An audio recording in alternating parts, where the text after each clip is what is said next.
नमस्कार साथियों, स्वागत है आपका अपने YouTube चैनल स्टार स्टडी पर। तो दोस्तों, आज हम राजस्थान बीएसटीसी के लिए 500 इम्पोर्टेंट प्रश्नों के बारे में बात करेंगे जो आपके हर बार परीक्षा में रिपीट होता है। और यह सभी प्रश्न बीएसटीसी के एग्जाम में आने लायक प्रश्न, इसलिए वीडियो में अंत तक बने रहे। तो चलो वीडियो को शुरू करते हैं। तो आपका पहला सवाल है कि लटकन आभूषण किस अंग का है? तो आपको याद रखना है, यह है नाक का। ठीक है, नाक का कौन सा आभूषण है? तो लटकन आभूषण है। अगला सवाल है कि द्वितीय शताब्दी ईसा पूर्व में रचित गोसुंडी शिलालेख ब्राह्मी लिपि में है, यह किस स्थान पर है? तो यह कहाँ पर है? चित्तौड़गढ़ में है। ठीक है, कौन सा शिलालेख? गोसुंडी शिलालेख। अगला सवाल है कि पृथ्वीराज विजय के लेखक है, तो कौन है? जयानक। ठीक है, जयानक है जो पृथ्वीराज विजय के लेखक है। अगला सवाल है कि थेवा केला या थेवा कला प्रसिद्ध है, तो आपको याद रखना है, यह प्रसिद्ध है प्रतापगढ़ में। ठीक है, कौन सी कला? थेवा कला। अगला सवाल है कि अलगोजा है, तो अलगोजा क्या है? एक वाद्य यंत्र है। ठीक है, क्या? अलगोजा। अगला सवाल है कि बगोली सराय पंचलंगी खनन क्षेत्र किस खनिज के लिए प्रसिद्ध है? तो यह प्रसिद्ध है लौह अयस्क के लिए। ठीक है, कौन सा खनन क्षेत्र? बगोली सराय पंचलंगी खनन क्षेत्र। ठीक है, किसके लिए प्रसिद्ध है? लौह अयस्क के लिए। अगला सवाल है कि 1936 में बीकानेर प्रजामंडल की स्थापना कहाँ हुई थी? तो आपको याद रखना है, यह हुई थी कलकत्ता में। ठीक है, कौन से प्रजामंडल की स्थापना? 1936 में बीकानेर प्रजामंडल की स्थापना कहाँ पर हुई थी? कलकत्ता में। अगला सवाल है कि जाम्बोजी के 29 नियम के पालनकर्ता कहलाए, तो क्या कहलाए? बिश्नोई। ठीक है, बिश्नोई कहलाए थे। क्या कहलाए थे? जाम्बोजी के 29 नियम के पालनकर्ता कहलाए थे। कौन? बिश्नोई। अगला सवाल है कि प्रथम राजपूत वंश जिसने मुगल सम्राट अकबर से विवाद संबंध स्थापित किए थे, तो आपको याद रखना है, वह प्रथम राजपूत वंश था कछवा वंश। ठीक, कछवा वंश प्रथम ऐसा राजवंश था जिसने मुगल सम्राट अकबर से विवाह संबंध स्थापित किए थे। अगला सवाल है कि तालाबों निकाली गई नालियाँ है कहलाती हैं, तो आपको याद रखना है, यह कहलाती है मोरी। अगला सवाल है कि सिंहथल में रामस्नेही संप्रदाय की स्थापना किसने की थी? तो आपको याद रखना है, यह की थी हरिराम दास जी ने। ठीक है, हरिराम दास जी ने स्थापना की थी किसकी? रामस्नेही संप्रदाय की स्थापना। और ये कहाँ पर है? सिंहथल में। अगला सवाल है कि कोटा, बूंदी, बारा और झालावाड़ जिले और अन्य किस नाम से जाने जाते हैं? तो आपको याद रखना है, यह जाने जाते हैं आड़ोती नाम से। ठीक है। अगला सवाल है कि राजस्थान राज्य का वर्तमान स्वरूप कब अस्तित्व में आया? तो आपको याद रखना है, यह आया था 1 नवंबर 1956 को। ठीक है, राजस्थान राज्य कब वर्तमान स्वरूप में कब अस्तित्व में आया? तो आपको याद रखना है, यह आया था 1 नवंबर 1956 को। अगला सवाल है कि वैवाहिक समस्याओं को सुलझाने हेतु उदयपुर में महाराणा सज्जन सिंह की अध्यक्षता में कब देश हितैषणी सभा का गठन हुआ? तो आपको याद रखना है, यह हुआ था 2 जुलाई 1877 को। ठीक है। अगला सवाल है कि कौन सा जल दुर्ग, रुको इसको बड़ा कर देते हैं। तो अगला सवाल है कि कौन सा जल दुर्ग की श्रेणी में आता है? तो आपको याद रखना है, यह आता है गागरोन। ठीक है, गागरोन दुर्ग है जो कि जल श्रेणी में आता है। अगला सवाल है कि BN रेऊ के अनुसार राजपूताना का भूला हुआ नायक कौन था? तो आपको याद रखना है, यह था राव चंद्रसेन। ठीक है, भूला हुआ नायक कौन था? तो राव चंद्रसेन था। अगला सवाल है कि प्राचीन मारवाड़ मालानी शासकों का निवास स्थान रहा है, तो आपको याद रखना है, निवास स्थान कौन सा है? जसोल। ठीक है, जसोल था जो प्राचीन मारवाड़ मालानी शासकों का निवास स्थान रहा है। कौन? जसोल। अगला सवाल है कि मंडोर जहां राज्य के पहले फुटवियर डिज़ाइन एवं डेवलपमेंट इंस्टीट्यूट का शिलान्यास किया गया है, वह कहाँ पर स्थित है? तो आपको याद रखना है, यह स्थित है जोधपुर में।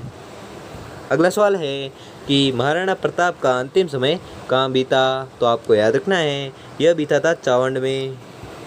अगला सवाल है कि खरीदा पत्र किसे भेजा था? तो आपको याद रखना है, यह भेजा था एक रियासत के राजा द्वारा दूसरी रियासत के राजा को।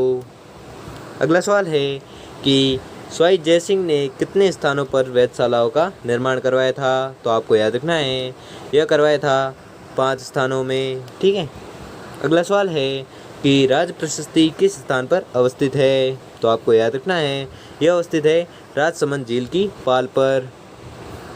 अगला सवाल है कि 1665 में मिर्जा राजा जयसिंह और शिवाजी के मध्य हुई संधि कहलाती हैं, तो आपको याद रखना है यह कहलाती है पुरंदर की संधि।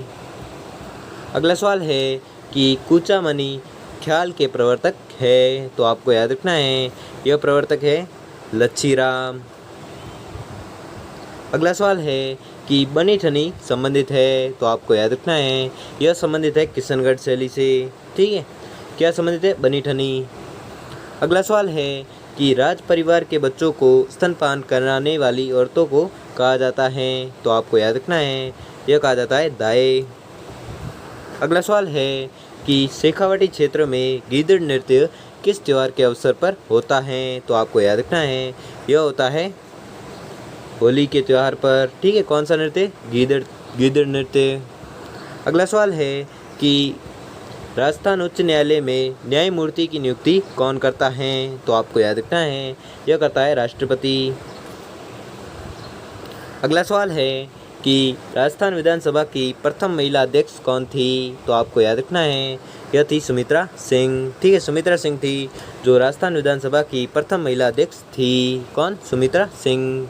अगला सवाल है कि हरियाणवी नस्ल हेतु प्रसिद्ध मेला है, तो आपको याद रखना है यह मेला है जसवंत मेला। ठीक है। जो किसके लिए प्रसिद्ध है? हरियाणवी नस्ल के लिए। अगला सवाल है कि अंता गैस विद्युत केंद्र स्थित है, तो आपको याद रखना है यह स्थित है बारां जिले में। ठीक है। कौन सा विद्युत केंद्र? अंता गैस विद्युत केंद्र।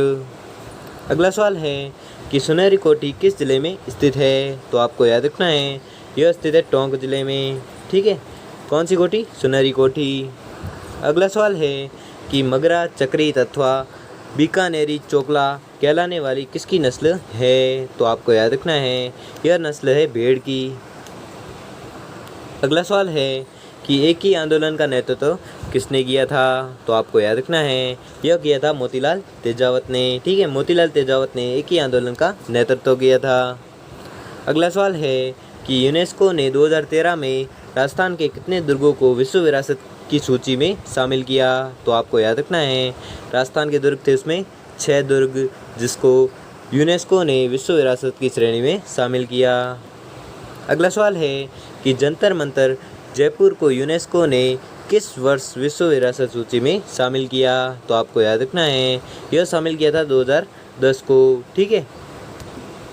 अगला सवाल है कि विक्रम संवत के कौन से माह में छोटी तीज मनाई जाती हैं, तो आपको याद रखना है यह मनाई जाती है श्रावण शुक्ला तृतीया को। अगला सवाल है कि सुनारगढ़ या सोनारगढ़ के नाम से प्रसिद्ध है, तो आपको याद रखना है यह प्रसिद्ध है जैसलमेर का दुर्ग।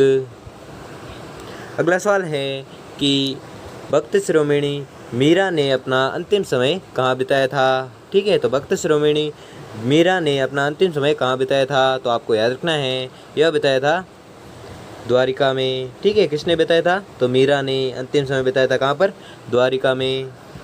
अगला सवाल है कि टोटी नामक आभूषण है, तो आपको याद रखना है यह आभूषण है कान के लिए। ठीक है। कौन सा आभूषण? टोटी नामक आभूषण। अगला सवाल है कि डाबड़ा कांड 13 मार्च 1947 को हुआ और यह अवस्थित है, तो कहाँ पर अवस्थित है? डीडवाना में। अगला सवाल है कि महाराणा सांगा ने किस युद्ध में बाबर को पराजित किया था, तो आपको याद रखना है यह पराजित किया था बयाना के युद्ध में। ठीक है। अगला सवाल है कि देवगढ़ के महल निर्मित है, तो आपको याद रखना है यह निर्मित है सोमपुरा शैली में। ठीक है। देवगढ़ के महल निर्मित है किस शैली में, तो आपको याद रखना है सोमपुरा शैली में निर्मित है। अगला सवाल है कि दुर्गादास राठौड़ की मृत्यु कहाँ पर हुई थी, तो आपको याद रखना है यह मृत्यु हुई थी उज्जैन में। ठीक है। दुर्गादास राठौड़ की मृत्यु कहाँ पर हुई थी, तो आपको याद रखना है उज्जैन में हुई थी। किसकी मृत्यु हुई थी? तो दुर्गादास राठौड़ की। अगला सवाल है कि शिशुपाल वध के रचयिता हैं। शिशुपाल वध के रचयिता है तो कौन है, तो आपको याद रखना है यह रचयिता है महाकवि माघ, ठीक है, महाकवि माघ है जो शिशुपाल वध के रचयिता हैं। अगला सवाल है कि 66 झरोखे वाली पटुआ की हवेली किस जिले में स्थित है? तो आपको याद रखना है यह स्थित है जैसलमेर जिले में, ठीक है। कौन सी हवेली? पटुआ की हवेली। अगला सवाल है कि अलाउद्दीन खिलजी के आक्रमण के समय जालोर का शासक था, तो कौन था? कानड़ देव, ठीक है, कानड़ देव शासक था जब अलाउद्दीन खिलजी ने आक्रमण किया था। अगला सवाल है कि 1734 ईस्वी में मराठों को पराजित करने के लिए राजस्थान के शासकों की बैठक कहाँ हुई? तो आपको याद रखना है यह हुई थी हुरडा में, ठीक है, हुरडा में बैठक हुई थी। कब हुई थी? 1734 में। अगला सवाल है कि मेवाड़ प्रजामंडल का प्रथम अध्यक्ष कौन था? तो आपको याद रखना है यह था माणिक्यलाल वर्मा, ठीक है, माणिक्यलाल वर्मा था जो मेवाड़ प्रजामंडल का प्रथम अध्यक्ष था। कौन? माणिक्यलाल वर्मा। अगला सवाल है कि मानगढ़ हत्याकांड घटित हुआ, तो कब घटित हुआ था? 1913 को, ठीक है, 1913 को। कौन सा हत्याकांड घटित हुआ था? तो मानगढ़ हत्याकांड घटित हुआ था। तो दोस्तों आपको वीडियो कैसा लगा हमें कमेंट बॉक्स में कमेंट करके ज़रूर बताएं, और अगर आपको वीडियो अच्छा लगा हो तो वीडियो को लाइक और चैनल को सब्सक्राइब कर लीजिए। धन्यवाद।